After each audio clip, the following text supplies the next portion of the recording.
The world was a busy place when this film was made in 1937, and Rochdale was no exception.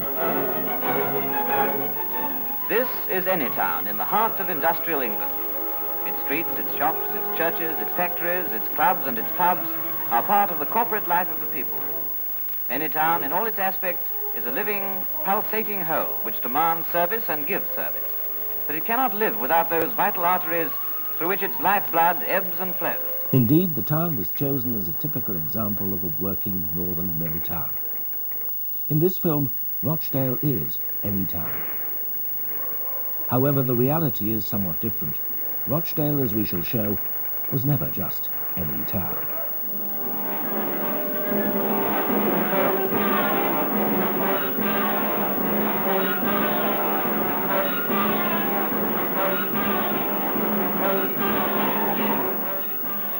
No less busy today, it was here in particular that events occurred that would shape the future, not just for Rochdale itself, but for Britain and the rest of the world.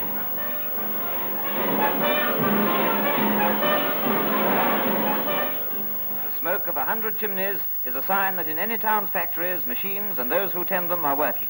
These machines could not move without the coal that transport brings. As such, it's still considered even today by many people as the most important place in the world. That's because the changes that began in this region in the 1700s were to spread worldwide. And it was here in Rochdale that the people responded to the pressures of a completely new urban environment.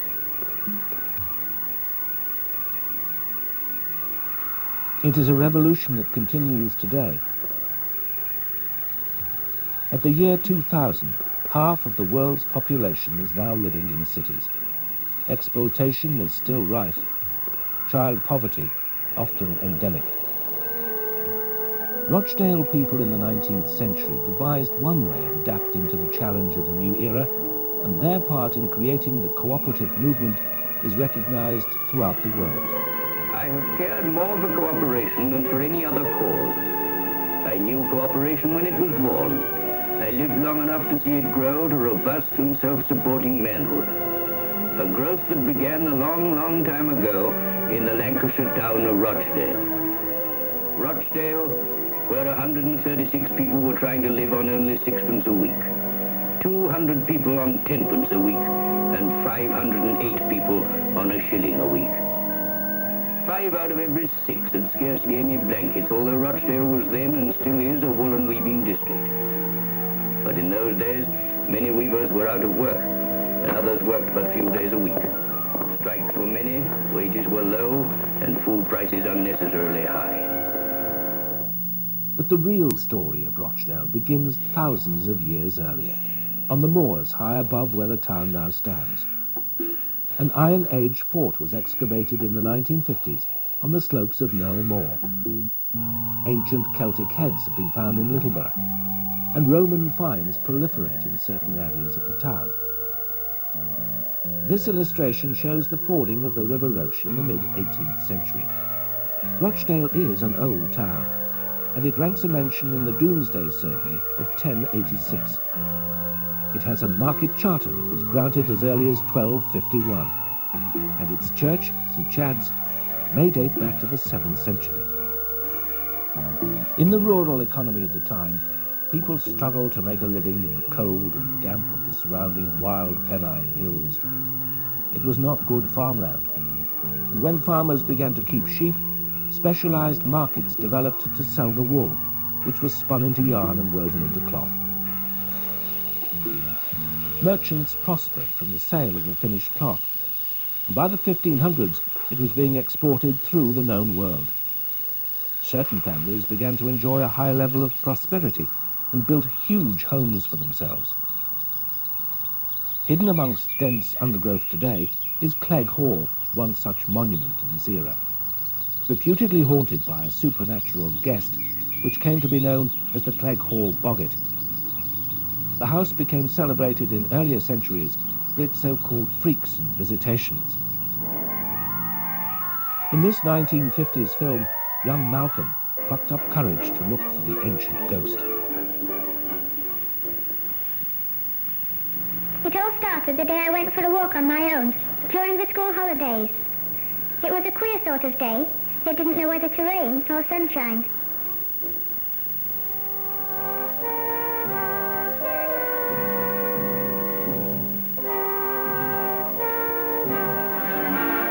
After a while, the rain stopped, and I found a window that was open, so I looked inside. It was all dark inside and falling down. I didn't like it much. And then, over on the far side, I could see another window and something white moving behind it. A ghost.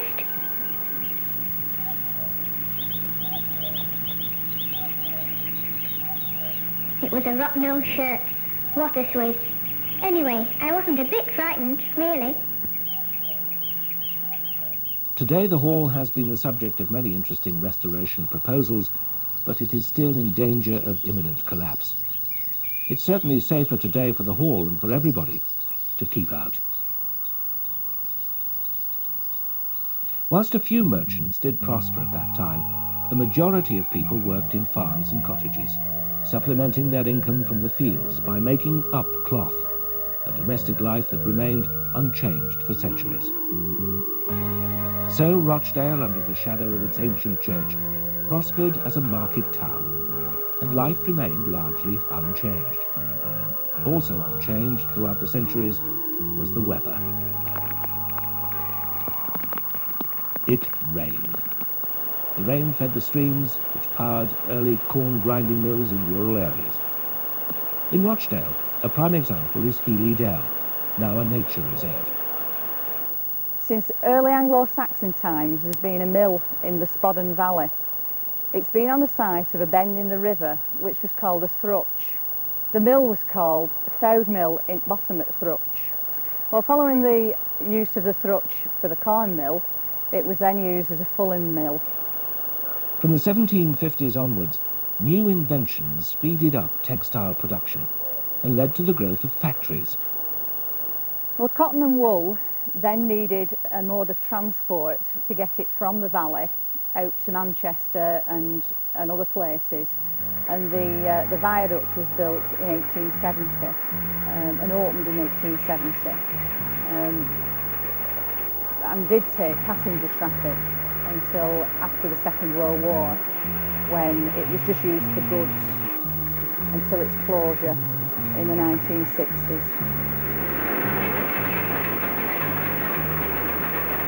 Healy Dell has always been popular with the visitors. With it being such a romantic setting, we get lots of courting couples down here. On one such occurrence, a couple came down and spent the evening in the Dell and went off to the pub, and on the way back to catch the train back to Bacup, unfortunately the lights were off when they got to the station, and they were hit by the train.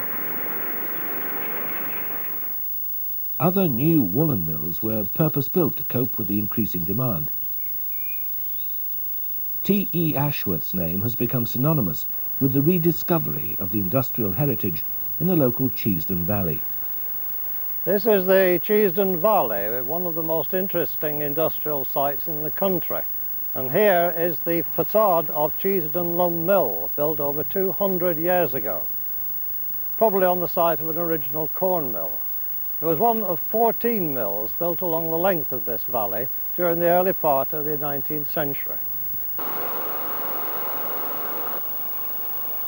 The waters of the Cheesden Brook were used with great skill to operate the water wheels of the mills.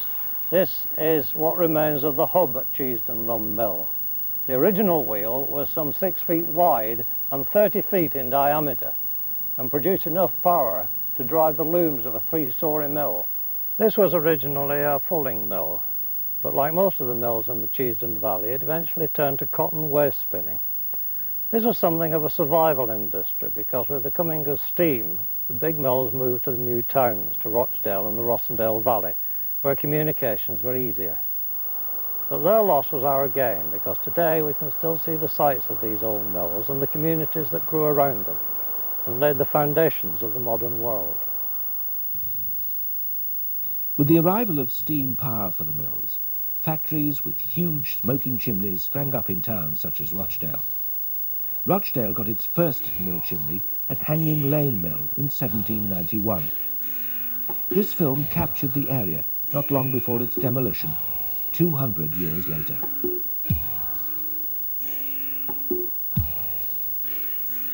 As the mills spread, the population of towns and villages grew.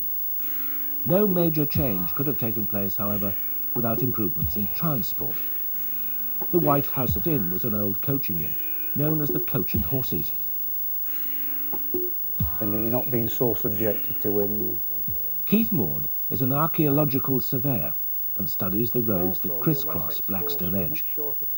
Here he is talking to group editor of the Rochdale Observer, Richard Catlow.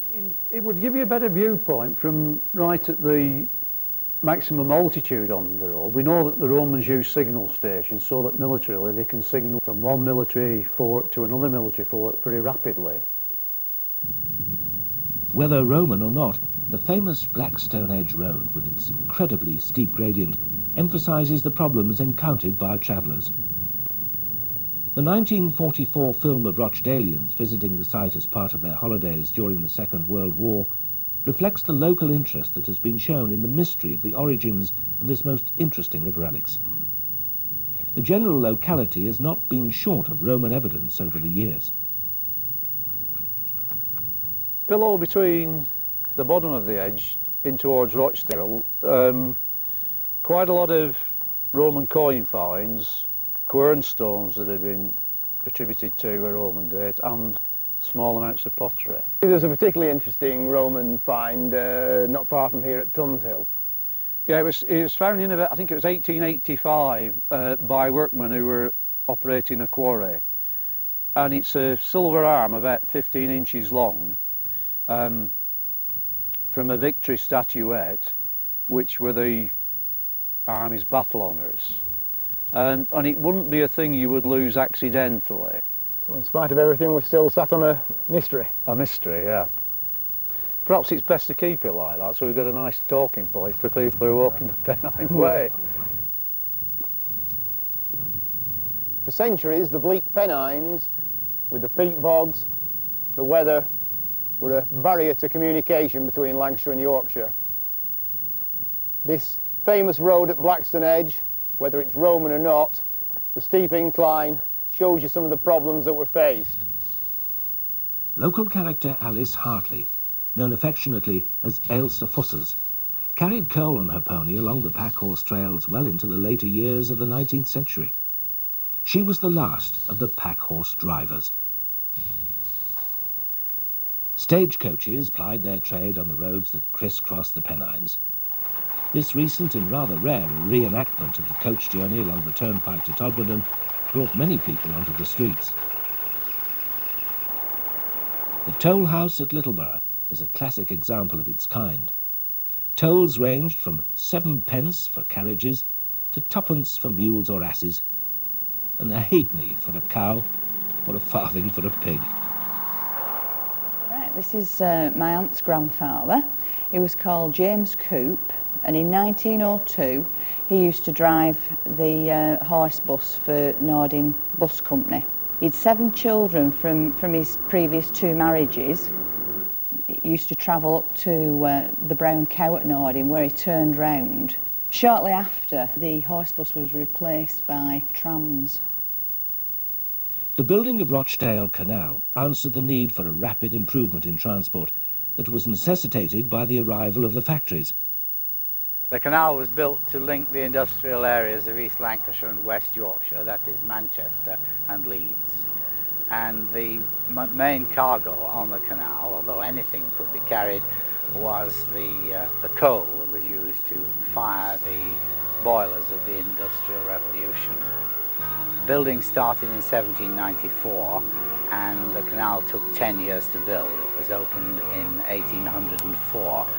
It was a phenomenal feat of engineering because it was the first to cross the Pennines, rising to 600 feet above sea level and needing 92 locks to cover the distance. After the canal, the railway was built and goods could be delivered with greater speed. In 1839 came the building of the Rochdale to Leeds Railway through the Summit Gap and the building of the incredible Summit Tunnel. At its time, that was the longest tunnel in the world. So well built that in the famous fire in 1984, it survived intact. I can still clearly remember on the morning of the 20th of December 1984 being called out to the Summit Tunnel, some sort of a problem with the train inside. I think for most people in Littleborough, the lasting recollection of the tunnel fire was the sight of the ventilation shafts at Calderbrook Road belching forth the smoke and the flame in the later stages of the fire. And here you can see where the brickworkers had to be rebuilt, because this is where the fire service actually broke in to the brickwork to gain access down to the tunnel, perhaps 100 feet below at this point. In fact, as this was about to happen, the fire exploded violently, chasing men out of both ends of the tunnel, and appeared itself at the top of the shaft, some 200 feet above the train. This is the inside of the tunnel after the fire was actually extinguished, and here you can see a 100-ton petrol tank wagon reduced basically to a massive, twisted, misshapen metal. As we were to find out afterwards, the brickworkers stood up to it incredibly. We were talking of temperatures of perhaps 8,000 degrees centigrade, which is enough to turn brick into a vitrified mass such as this. This was a piece of brickwork that was salvaged after the fire, and it's basically turned into this kind of glassy material. And it was this feature of it that protected the tunnel.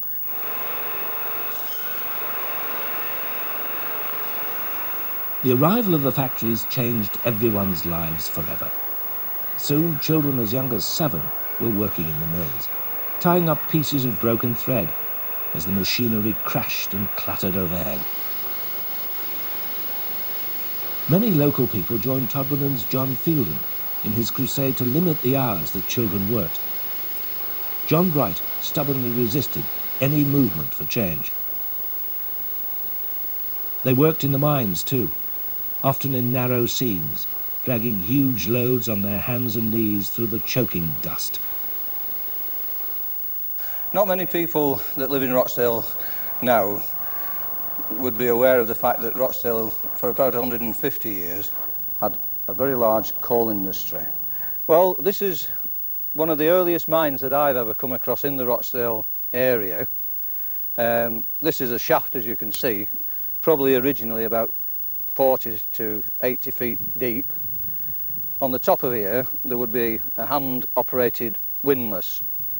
Children of 4 and 5 years old would go down on this rope, which would have a hook on basically, and they would go down there into total darkness for most part of their working lives. This exploitation of children in the mines of Rochdale carried on all through the 19th century and into the beginning of the 20th century. The death rate became totally unacceptable throughout the 19th century. Children were beaten, children were abused, children were killed by the trucks running over them, roof falls and one thing and another. And although it did provide employment, and obviously it was a thing that had to be done, it seems to me very regretful that the laws that were brought in to protect children failed in most respects. Thousands of men labour to hew from the earth the fuel which will feed the factories and fires of any town. In any town, the furnaces roar incessantly and they must be fed. But any town is miles from the collieries. Here first, transport serves any town, for it brings coal to the town in long trains hauled by great engines. And this is an account of a blind miner, indeed, who operated in Milnrow in 1827, who was led by his mates 4 miles to the pit every day, and he could work in the colliery where the gas was because he didn't need a candle. For many years, one part of textile production, weaving, remained outside the factories. This was either carried out, as before, in the home, or from the 1780s onward, in the newly built weavers' cottages with their long upper-floor windows. For a short time, handloom weavers were paid comparatively well, as the converted factory produced thread into finished cloth. Gradually, however, even weaving became a mechanized, factory-based process, slowly squeezing out the handloom weaver, causing hardship, poverty, and near starvation. These were changes that benefited only those with wealth and power, and big houses like Dunsterville and Eversley were built by wealthy factory owners on the fringe of the town. Many inventions that speeded the Industrial Revolution happened near here, and mill owners, by their energy and innovation, made textile production Britain's most important industry. However, for most working people, life was hard. Families of 10 or more lived in tiny, unhealthy houses with no toilet facilities. They no longer worked together as a family, but were split up to serve the needs of the mills. Women here, unlike those in most parts of the country, also worked in the factories. Working people in general had no power. They couldn't vote, and by the 1820s, the factories and mechanization were taking more and more jobs from those still working at home. Working people began to protest. Wages were generally low, and the whole country went through bad as well as good times. The local pioneering spirit, which had seen the growth of mills and factories, was also present in the ways that local people struggled to change their own lives for the better. At the beginning of the 19th century, the working classes did not have the vote. The country was largely governed by a landed aristocracy. Masters tended to exploit their workers. This is Cronkeyshaw Common, to the north of the town centre. It was to open spaces like this that the local people came, not only for their leisure meetings, but for their political meetings also. A very young John Bright has left us an account of one of these meetings, and so has Samuel Bamford, the Middleton radicalist. He became famous later on for his description of the events popularly known as Peterloo. Estimates of the numbers of people attending Peterloo vary from 60,000 to 100,000 or more. The magistrates became rather alarmed at this number, and one of them, the Reverend Hay, gave the order to the military to charge the crowd. And then slackening rein and striking spur into their steeds, they dashed forward and began cutting the people. "Stand fast," I said. "They're riding upon us, stand fast." The cavalry were in confusion.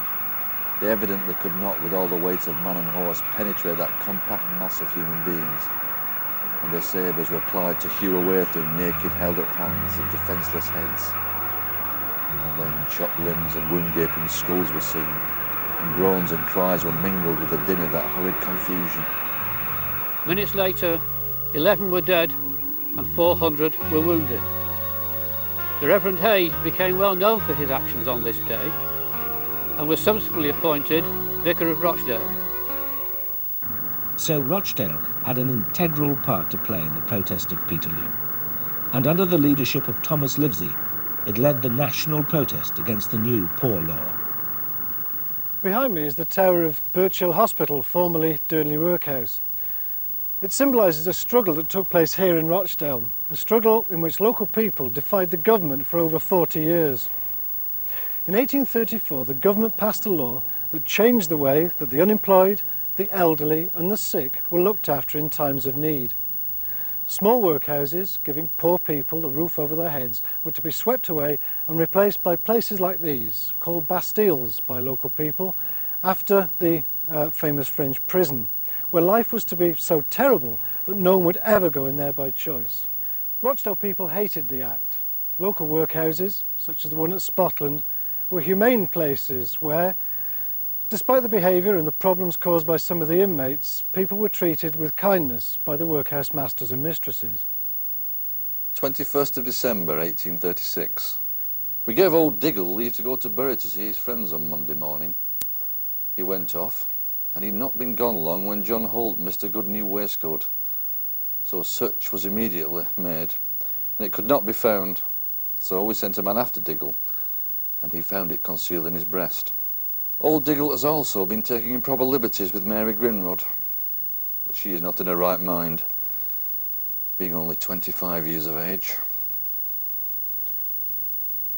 Last Monday evening we had a man from London, either the overseer or the governor of St Giles Workhouse, who was very particular in his enquiries about their meat, if they had it weighed to them.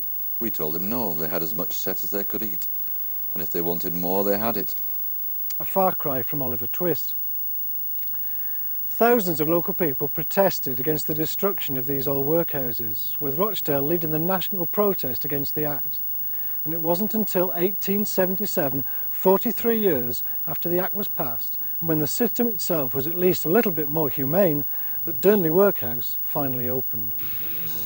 As working conditions worsened, wages for handloom weavers were reduced, and people formed themselves into the early textile trade unions. This is Site Common, one of the great gathering grounds of the 18th and early 19th centuries. This is where the people of Rochdale met to discuss their grievances and form associations like trade unions. Now, I've been associated with trade unionism all my life, and one thing that I'm proud of is the association that Rochdale has with the beginnings of that movement. As far back as 1818, for example, when trade unions, by the way, were still illegal, the Rochdale Flannel Weavers Association was founded. And because they were illegal, they were a very secretive organisation. Equally so, because of their secretive nature, they had very unusual ceremonies. For example, the death ceremony, where a member would pledge allegiance to the organisation, quite literally, at pain of death. And the famous twisting in ceremony, which was adopted by the Tolpuddle Martyrs in 1834. The martyrs would use it as part of their ceremony. Clearly we know their fate. They were imprisoned and then they were sent off to Australia and became heroes of the trade unionist movement. Although not all owners were bad employers, generally what they wanted was more power for themselves and respect from their workforce. The Rochdale area became the centre of a movement called the Anti-Corn Law League. The Corn Laws were part of a system that protected farmers and landowners and worked against industry by limiting exports. They also kept the price of bread high. And which since 70 or 80 years ago was first imported into Lancashire. That is In the early 1840s, middle-class businessmen such as Rochdale's John Bright led a successful national campaign to get rid of these laws and promoted free trade with other countries. Lancashire, then, is the child of trade and industry in their most remarkable and magnificent forms. That trade was not long ago an infant, struggling into life. It is now great and powerful, and in no longer period than suffices for the child to become a man. It has sprung up into a giant of enormous proportions. And yet that giant, powerful as it is, lies well nigh prostrate under the fetters and shackles which a benighted, ignorant, and thoughtless policy has formed around its muscular form. The League and other activists were known as the Manchester School, although with John Bright's contribution and the work of Richard Cobden, later MP for Rochdale, Rochdale's influence was enormous. In later life, he reminisced about it, whilst unveiling a statue of his friend in Bradford. Speaking to me about him more than once, he said, "When people are themselves in a state of frenzy, so that their reason seems to be dethroned, it is useless to argue with them. We must wait till there comes a cooler and more reasonable time." Many enterprising businessmen concentrated upon increasing their overseas trade. Thomas Robinson's machine manufacturers of Rochdale, for instance, anticipated our present global economy by establishing factories throughout the world. Others travelled the world themselves. Members of the Heap family, woolen manufacturers of Rochdale, not only compiled an amazing photographic record of their 1870s tour, but also acquired an important collection of Egyptology. In 1832, many of the new, wealthier middle class had finally obtained the right to vote. As the local economy worsened, working people demanded that they too should be represented in Parliament. Thousands supported the Chartist movement. Its main demand was for adult male suffrage, that is, the vote for all men over the age of 21, with the expectation that when passed by Parliament, women would soon afterwards receive the vote as well. In the Rochdale area, thousands of Lancashire and Yorkshire people attended meetings at the Basingstone above Todmorden, and also at Tandle Hill, and massive rallies of 20,000 people were held on Blackstone Edge. When employers reduced wages, workers went on strike and demanded not simply the restoration of wages, but also the charter and nothing but the charter. John Bright, a local mill owner, believed that 1842 heralded the beginning of the revolution. Now it will be rated till people's charters made law land. We cannot do out till we make laws, and we cannot make laws until we get vote. In fact, this didn't happen. The strike was defeated, and increasingly workers turned away from the primacy of politics, away from the demand for the vote, towards other means of economic and social improvement. In doing so, they put Rochdale, already described as a clearinghouse for ideas, on the world map. A key development here was the movement towards cooperation in Rochdale, particularly on the part of many people who've been involved in charters. And the local leaders of the Rochdale Pioneers, which was created in 1844, had been Chartists, and they turned to cooperation in order to achieve independence, democratic control of their affairs. Rochdale Equitable Pioneer Society. We'll open store, and that'll be just the beginning. And we'll build houses to live in. Aye, we'll have our own factories for the members to work in, with fair pay and cooperation. We'll take over land to live on, and to build cooperative in fellowship and equity. But first we must get store, and to do that, we need premises.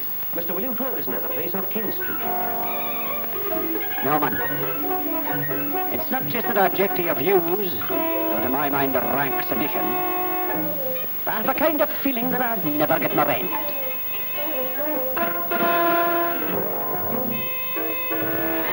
I'm sorry, it can't be done. In 1844, living conditions in Rochdale were extremely bad. Outside it was raining. Inside too it was damp and chilly. People came in from their workshops, their workless looms and hungry homes, looking as damp and disconsolate as their prospects.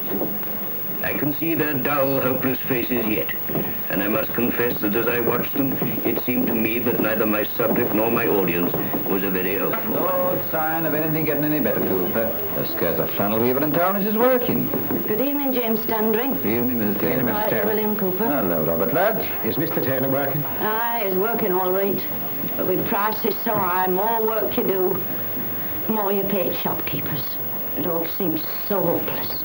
Many factory owners forced people to buy food from their own factory shops. Working class education was also extremely limited. These men of Rochdale had a vision, a society of cooperation where people would live in harmony. But for them, the first step was a shop. Look here, Dr. Dunlop, you know me. Will you tack me personally as a tenant for those premises? I'll pay your quarter's rent in advance. That's different. I might. I'll do that, Mr. Howarth. The premises are yours. Thank you, Dr. Dunlop, thank you. Well, lads, the stores will open after all. On December the 21st, 1844, at Toad Lane. A shop which would sell good food at reasonable prices to members of a society who would receive a dividend for their loyalty. New members came in slowly. It took 3 years to get the membership up to 100. At the end of the first year, the takings were £710, 6 and 5 pence. By 1850, the membership had risen to 600, and the takings to £13,179, 17 shillings.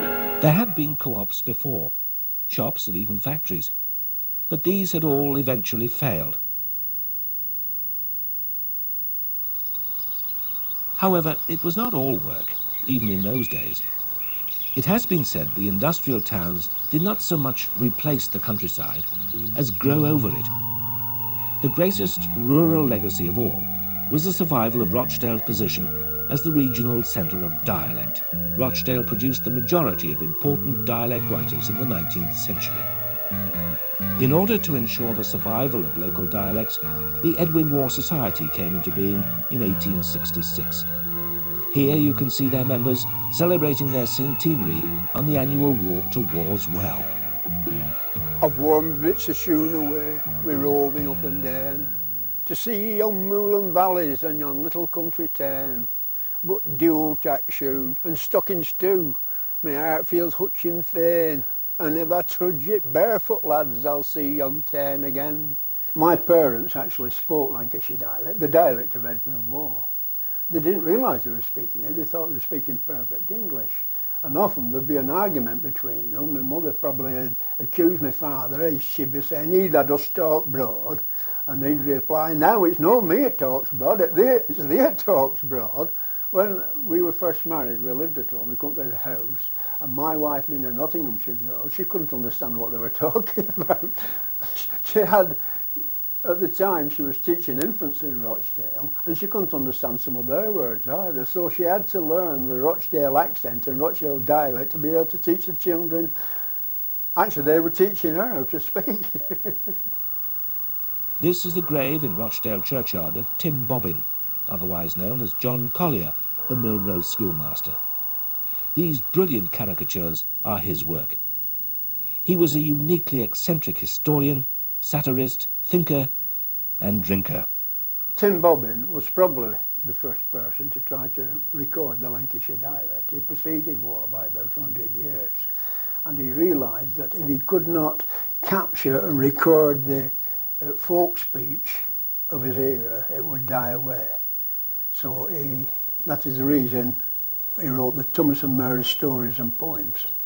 Thomas speaking. "Nay, Mary, haven't I such a garby sack come to know thee? For as luck would hate, a butcher were at Tail House, and he come out when he heard me cough, but he said of being sorry when he saw it sprawling at your earth, the flying Karen set up a gird of loafing, and he could for sure tell me he buried me for a pint of ale." Mary replied, "Well, that were pretty chap, for Dickie o' Wills o' Jones o' Sam's told me he buried a child t'other day at Rochdale, and he paid Joe Green a groat for a grave no bigger than a fip in the trunk. Unless we can attract more younger people into our society, I'm afraid the use of Lancashire dialect will probably be part of past history."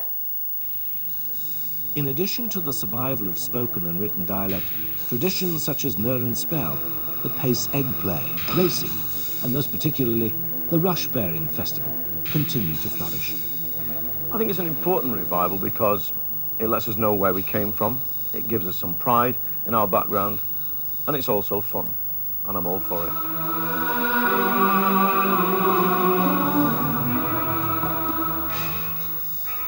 Well, about August of 1985, I was doing some research into the development of the Rush Bearing Festival in Rochdale, and it fairly soon became apparent that it was important in the development of working class history in the area.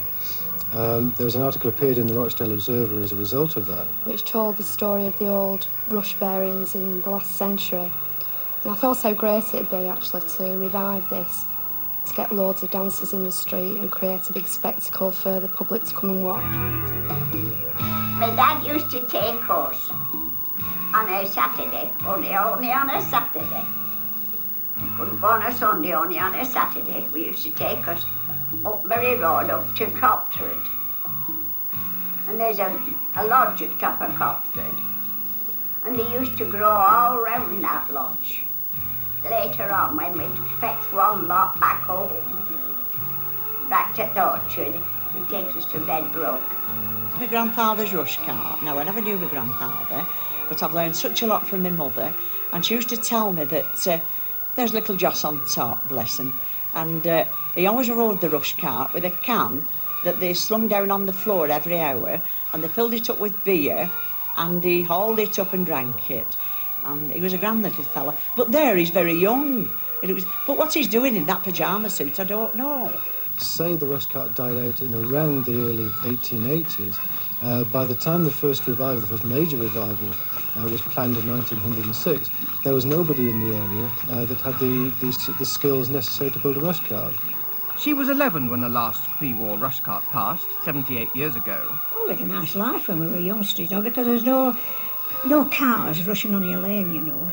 I used to leave the shop go right across the road and down to Wells Lane. And I said, well, it's here now, so I'm just going dashing down to see it.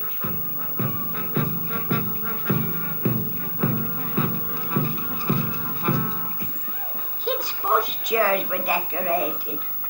It was a real day for Rush burying Saturday. It was a day to... My father used to say, well, everybody lets their hair down Rush burying Saturday. Everybody goes mad. And I think this is indicative of what our people were in years past. Marvellous.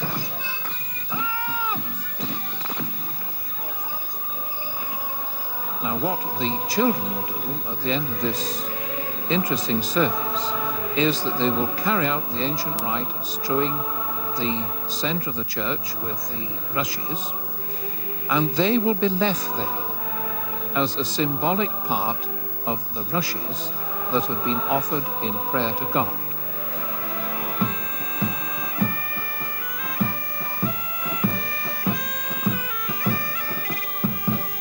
There's a last get-together here at Hollingworth Lake.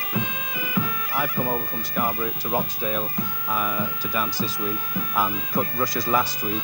We meet some lovely people, we have a great time, and that's really what it's all about. The more old festivals we can revive, the better. People got or were presented with an alternative once they were able to make their own enjoyments, go to Blackpool or whatever, actually move out from Rochdale. Then the rush bearing festival did die out. The celebration's over, the rushes are taken away and burnt. For Lancashire Folly, it's time to start preparing for another year. We've struggled on and we'll do it again. We'll do it again, won't we? Yeah, we'll do it again.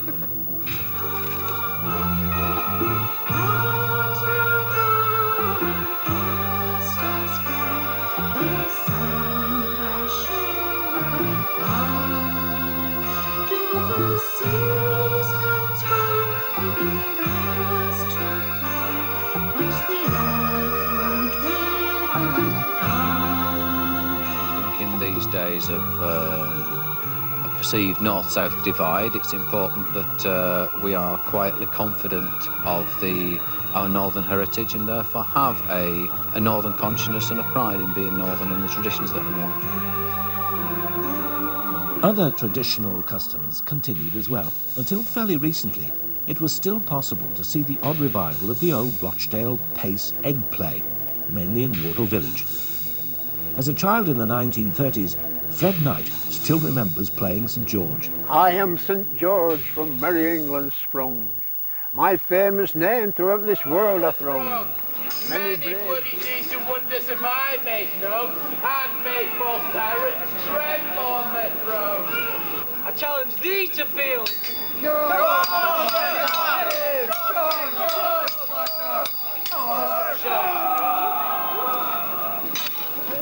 Well, the young lads of Rochdale on Good Friday morning used to go around the streets of Rochdale to perform this pace egg play. On one occasion, I was playing St. George and I was turning around to kill Slasher, and I caught my knee on a lamppost and knocked the kneecap off.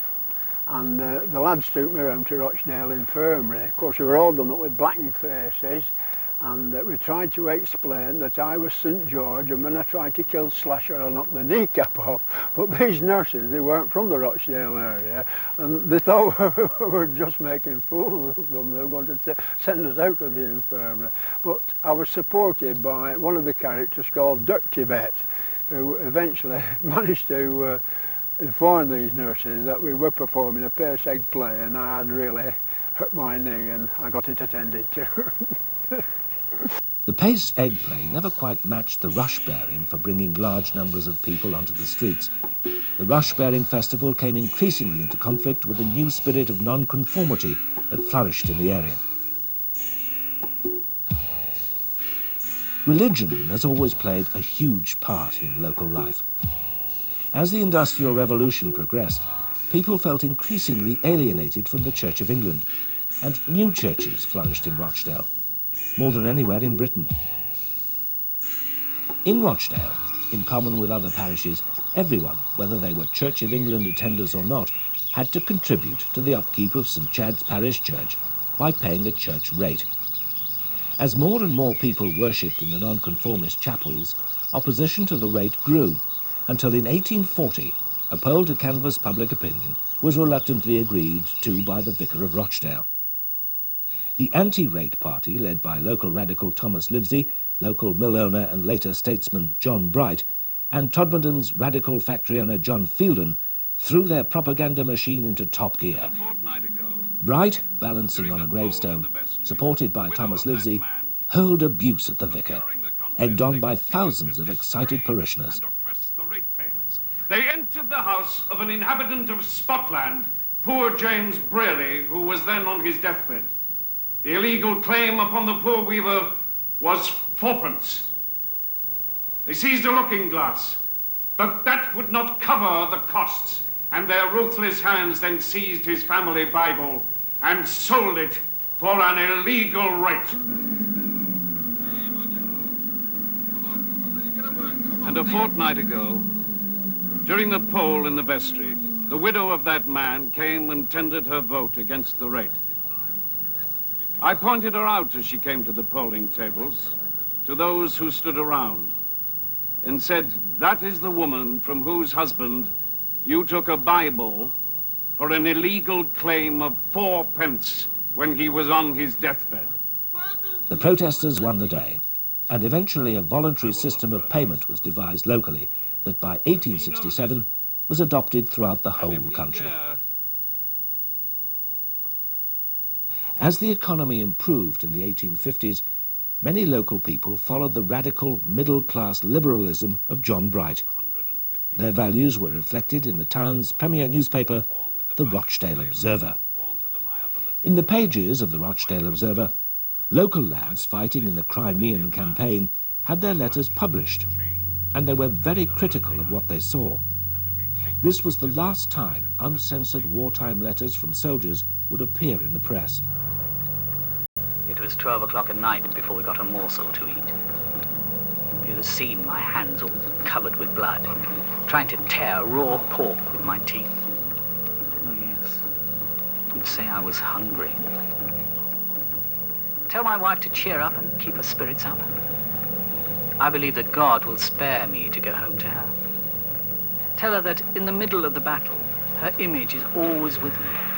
And the thought of coming home to her gives me the courage to go on. Actually, a ball at that time went into the ground just below my head. But he got hold of me and dragged me to the ditch. And I stayed there for 4 hours. I've been struck with 4 balls and a bit of shell. In the harbour, we saw the bodies of dead horses floating in the water. On land, dogs were foraging among piles of filth. The path to the hospital ran with sewage. The hospital was filthy. The stench everywhere atrocious, and composed of dead bodies, amputated limbs, rotting food scraps, dead animals. The men lay in wooden bedsteads, eaten by lice, bugs, fleas. There was no sanitation, and only a pint of water a day per man for drinking and washing. The wounded lay unattended in the blood and mud-soaked blankets in which they had been brought from the field of battle. We are not only at war with Russia, but with all the Christian population of the Turkish Empire, and that we are building up our Eastern policy on a false foundation, namely on the perpetual maintenance of the most immoral and filthy of all despotisms over one of the fairest portions of the earth, which it has desolated, and over a population it has degraded, but has not been able to destroy. And also out in the Crimea was Roger Fenton, the pioneering photographer, whose workmanship was soon being admired in the higher circles of English society. 8th of August 1855. We dined alone and looked at some most interesting photos taken by Mr. Fenton in the Crimea. Portraits and views extremely well done. One most interesting one of poor Lord Raglan, Pelissier and Omar Pasha sitting together on the morning the quarries were taken. Roger Fenton, son of Rochdale's first MP, is now remembered as the world's first war photographer, and certainly one of the most important figures in the history of the craft. In the 1860s, the Rochdale Observer, together with John Bright, were massively influential in rallying support for the non-slave-owning northern states during the American Civil War. When war broke out in 1861, they were faced with the unpalatable fact that the cotton industry owed its existence to slavery.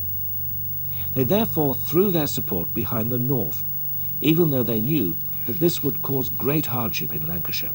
Every year in the slave states of America, there were 150,000 children born into the world, born with the badge of slavery, born to the liability of the law, and by custom, and by the devilish cupidity of man, to the lash, to the chain, and to the branding iron, and to be taken from their families and carried they knew not where. I want to know whether you feel as I feel on this question. A close relationship developed between Bright and Abraham Lincoln. For Mr. Bright will always be considered the true friend and ally of our nation.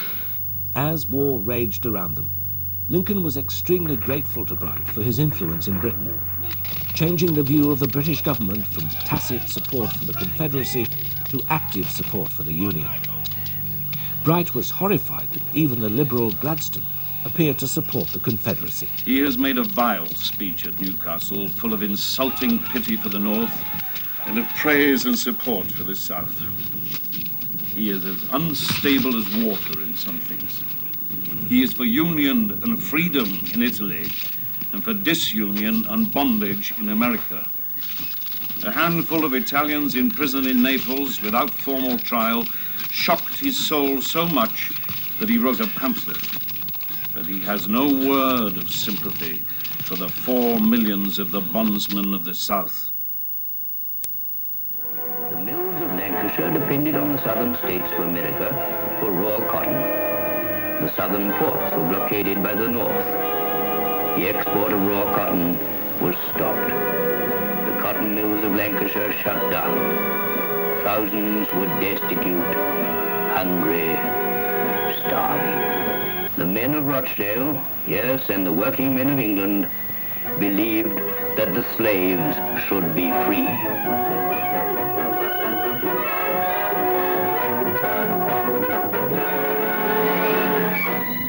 Greatly though we suffer through northern blockade, we co-operators and socialists, we working men of hungry Lancashire, declare our support for the North. Declare that slavery is an evil thing and must be ended. Declare that we shall resist all attempts by aristocracy of this country to go to aid of slaveholders of America.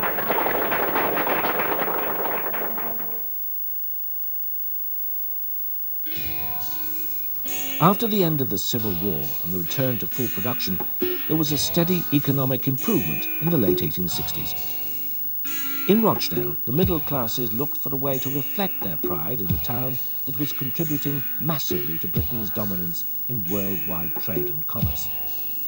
Thus was born Rochdale Town Hall. Rochdale's Gothic town hall buildings rate as among the finest in Britain, never mind the North.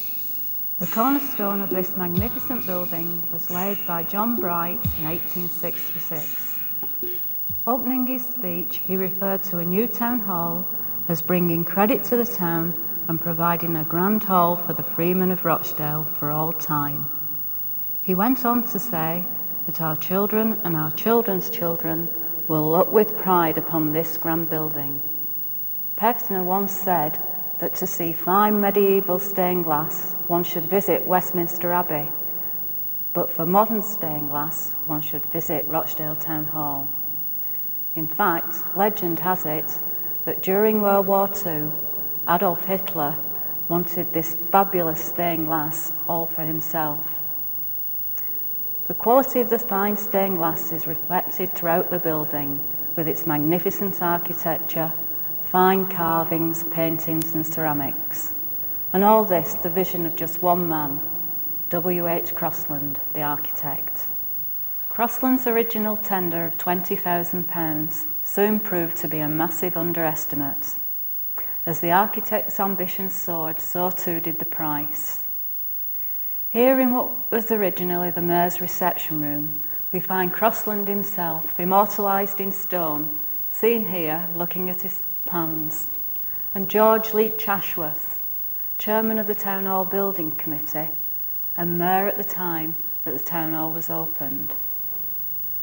Ashworth always supported fully the building of a new Town Hall and desperately defended ever-increasing building costs. On the opposite wall is Alderman Edward Taylor, one of the building's main opponents, for Taylor believed that the money would have been far better spent on providing the town with a much-needed new sewage system. By 1871, the building costs had soared to a massive £150,000, and despairing councillors decided enough was enough and called a halt to the building works. Consequently, the decoration in the small exchange remains unfinished to this day, and in the old reception room, Councillor Edward Taylor, immortalised in stone, shakes his fist in perpetuity at the unrepentant architect.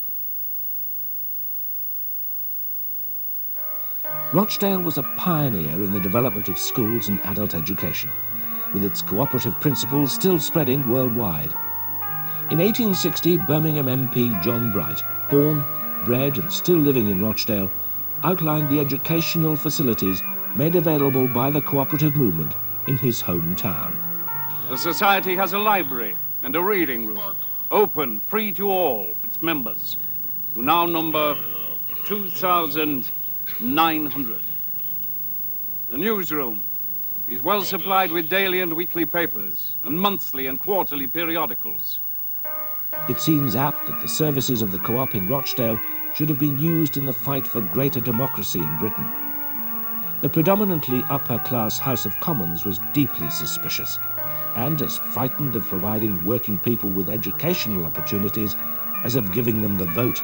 If you who sit on the benches opposite were as well acquainted with them as we are, you would not have exhibited that affected patriotism and that unaffected ignorance which you have displayed in dealing with this great question.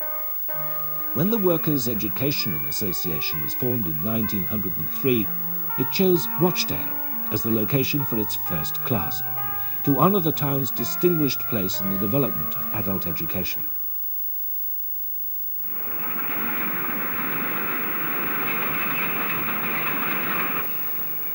As these fascinating glimpses from Millwall in 1913 demonstrate, the textile industry was still a major employer.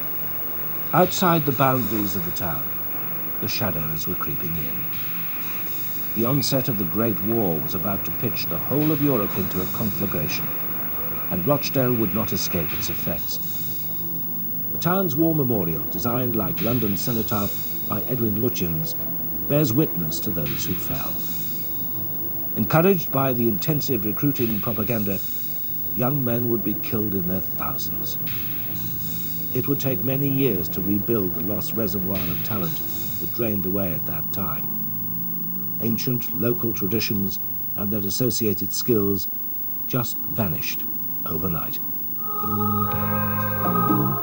Well, the war came the 1914-18 war, you know. The boys went and rush carts sailed away, you know. They observer with destiny, and week after week, week after week, it was colossal. They mowed them down.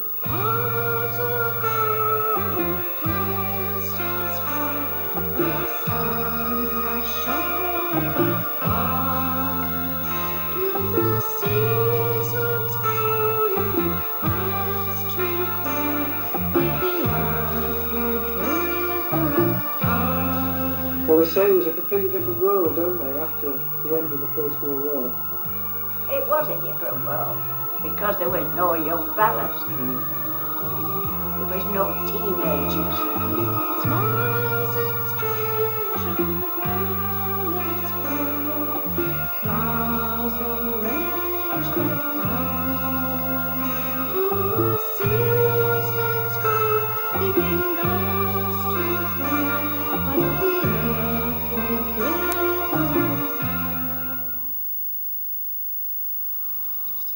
In 1916 in Newhaven, one of the biggest ever mill fires was to decimate Ellen Road Mill.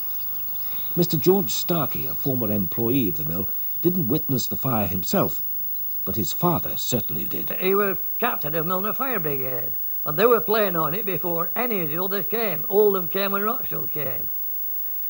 Now when they all thought it was out, they all packed up, rolled them up, and they were just going to leave when there were a big bang and a flash, and it were up again. A spark got inside. When it got in, it'd meet the cotton that was inside with the draft. It fanned and fanned that piece till it finished it flamed. It was quite a sensation. They were running cars up from everywhere. In the new world that grew up in the aftermath of war, the cotton industry struggled to compete. I think there was a general knowledge that it was going. You see, what was happening, I wasn't surprised at all. Now, you got cotton coming from America. You get cotton coming from Egypt.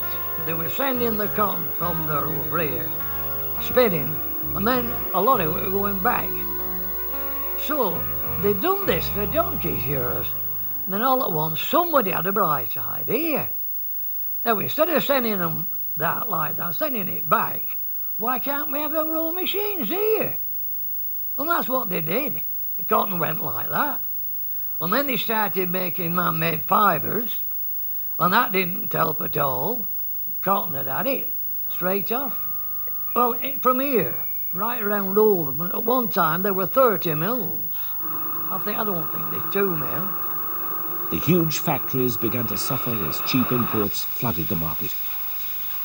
Initially, Rochdale escaped some of the worst effects. The town had already diversified. Asbestos, first processed in Rochdale by Samuel Turner Limited, had become a major industry.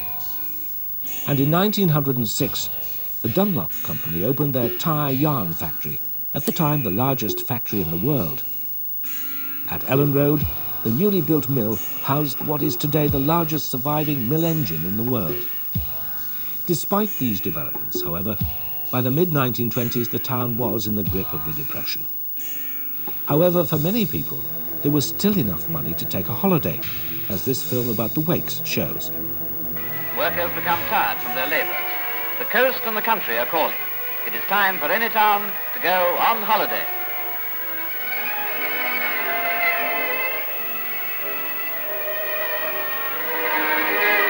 Business and private life of the town ceases. Shops and factories are closed. And in every home there is excited preparation for the journey.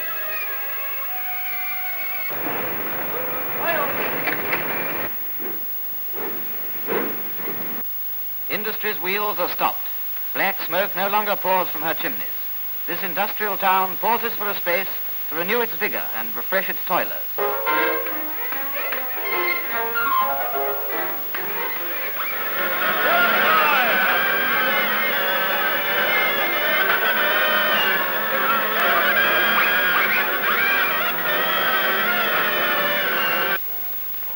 Whether it be at the quieter country hotels or the crowded tennis courts, holidays draw to their close all too soon. It is time for any town to return to work.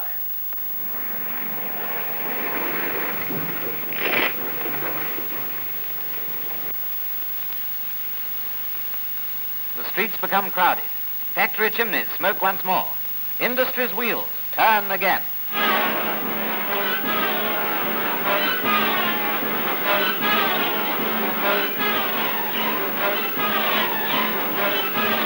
Even during the Depression, Rochdale's spirit came shining through, epitomised by the town's most famous star, Gracie Fields, who was given the freedom of the borough in 1937. She became Britain's best-selling recording artist and Hollywood's highest-paid star. These are scenes at Rochdale's Theatre Royal. Invariably, large numbers of Rochdalians would queue on the streets for a glimpse of her. 2 shillings for a share. She shouts, feeling like a millionaire. Whenever she visited the town, it was a special event. She also visited in the heat of war in 1943. By that time, she had contributed more to the war fund than any other star. The Nazis viewed her as Winston Churchill's secret weapon. Rochdale itself wasn't bombed heavily during the hostilities, though some damage was done in Manchester Road and in Sutton.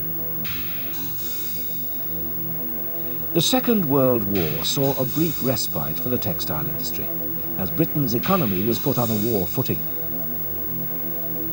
Deprived of their holidays in Blackpool and Scarborough, local people pioneered the concept of holidays at home.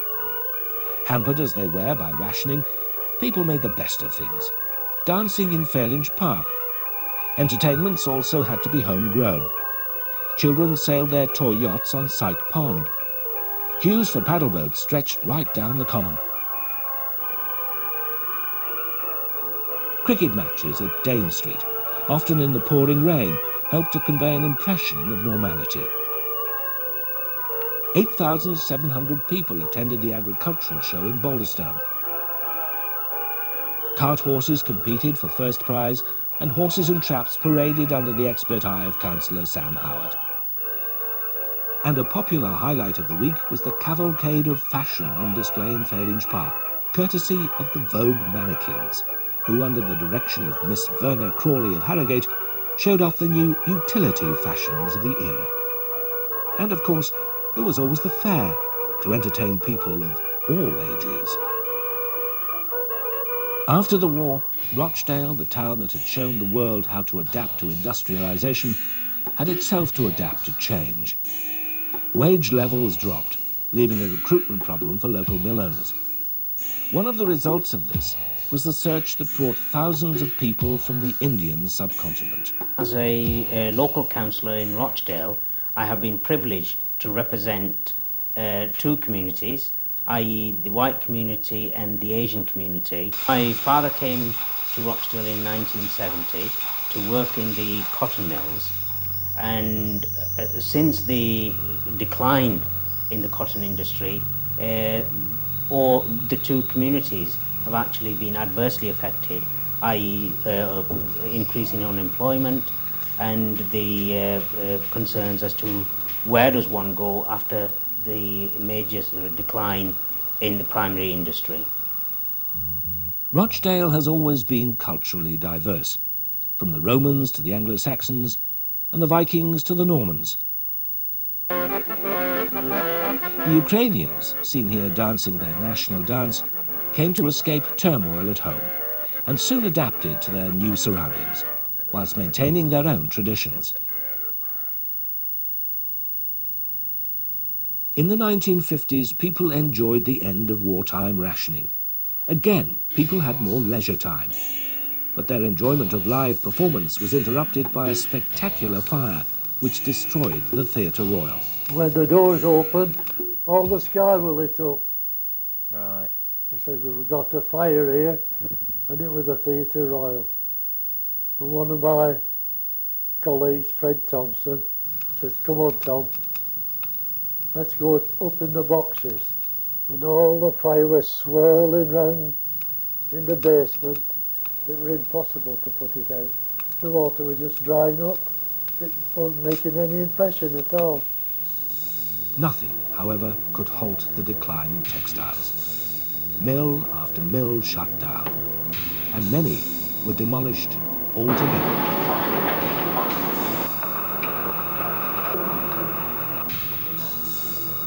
As a result of this, in the 1960s, retraining and education became the focus of attention, and Rochdale again found itself at the forefront of change. The interest in the development of it came, and the linkage with the Workers' Education Association came through the simple method of providing rooms. It brought the outside organisation into the college. The very face of Rochdale was altering. And Old Rochdale itself is changing too. There's a big traffic problem. Now there's a great plan to get rid of the narrow streets and poky alleyways. It'll cost £4 million, and when it's done, Rochdale will be a very different town from what it was like when those first steam engines were set to work in those early factories. The Rochdale of tomorrow will be clean, modern, airy and well designed.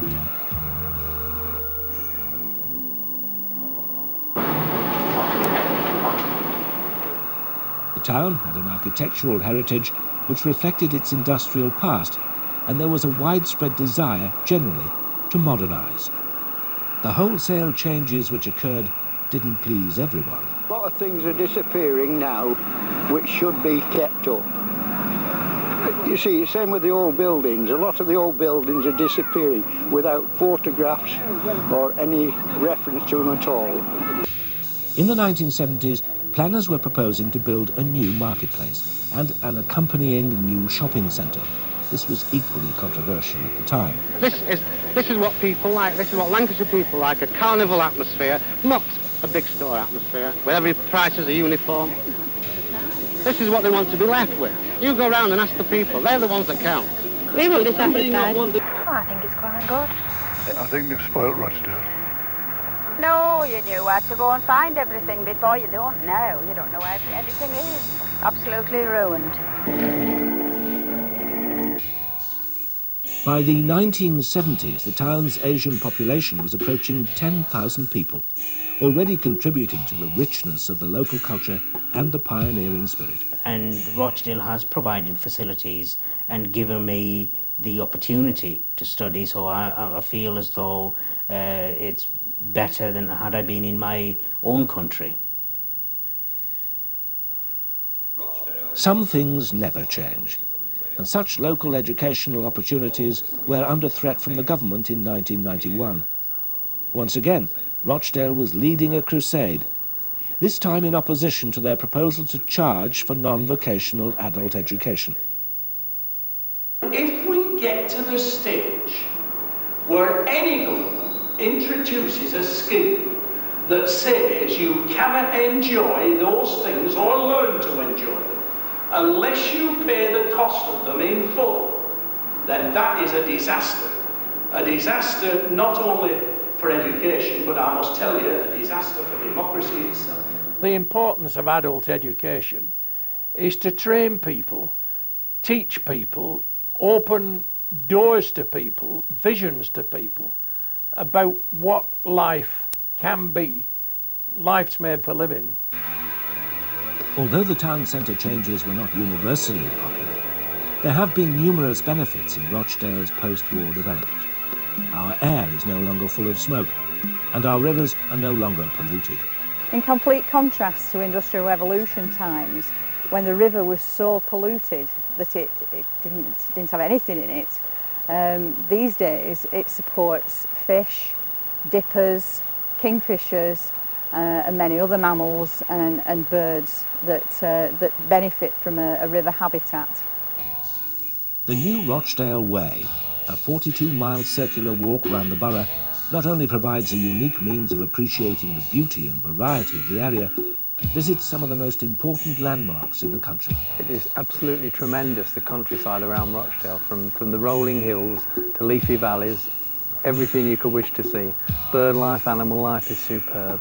The only problem is today, of course, it's been pouring down most of the time, so at one stage we felt like we were going through Jurassic Park. You only have to travel 5–10 minutes, you can be out in the countryside, no problem at all.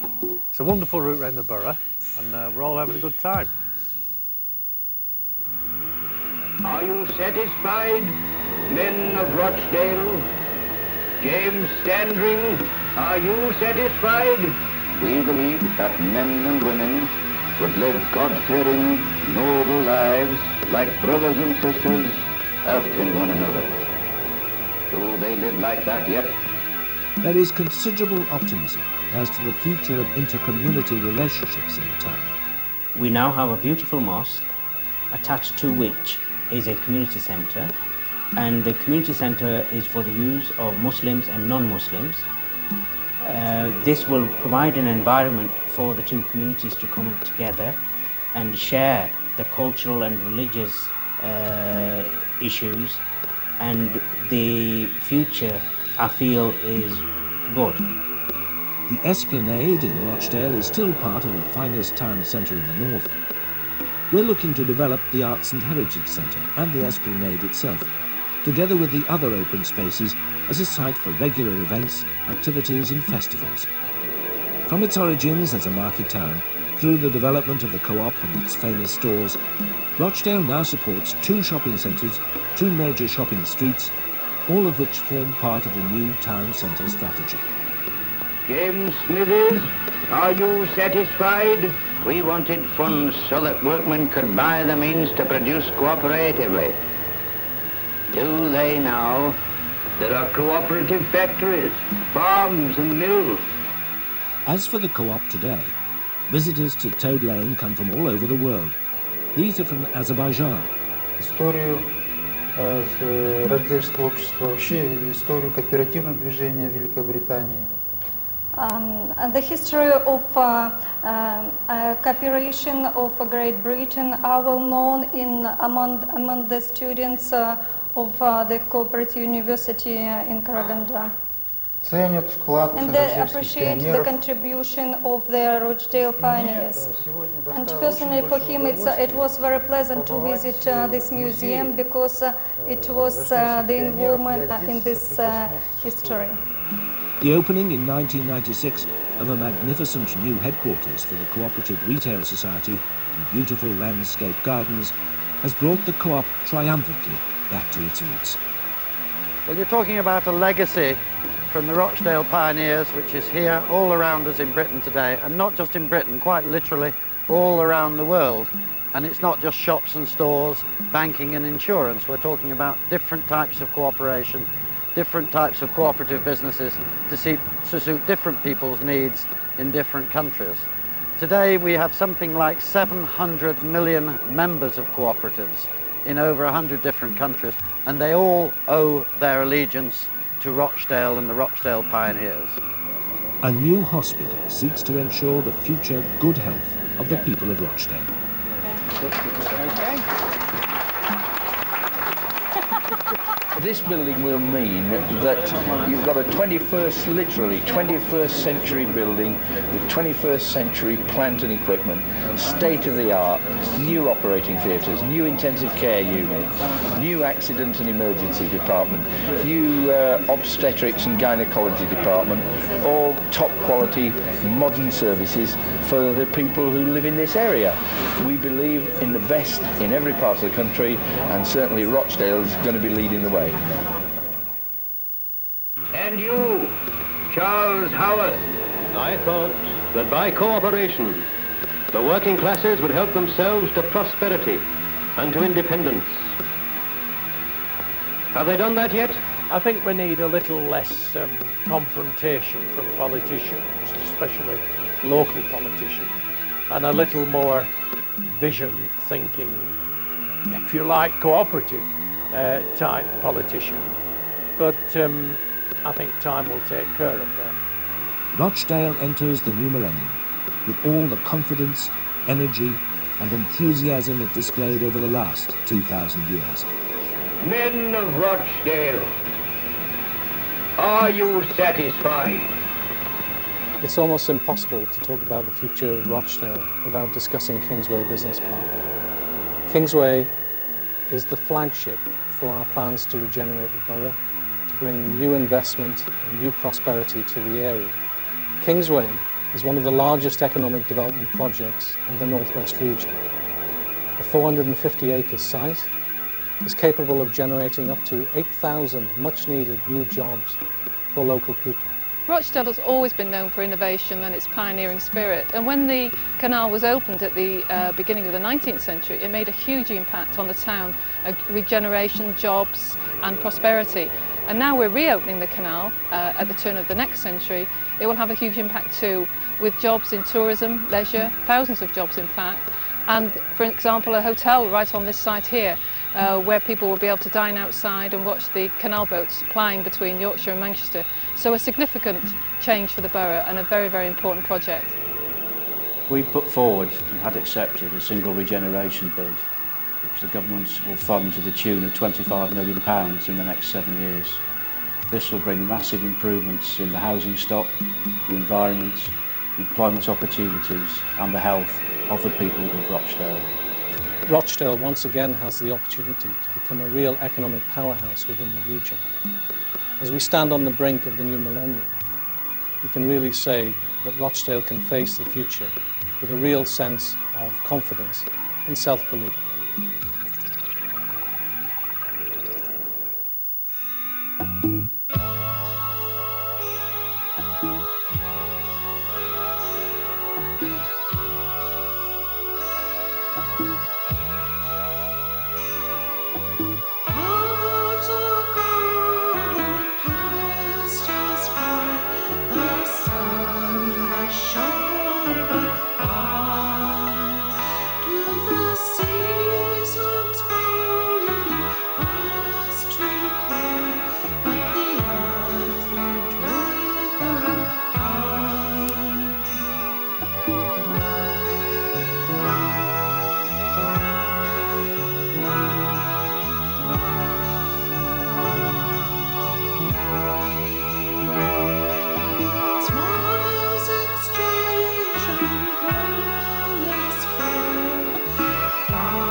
What did you think of that? Well, I didn't understand a word of it. I didn't either. It was a bit long.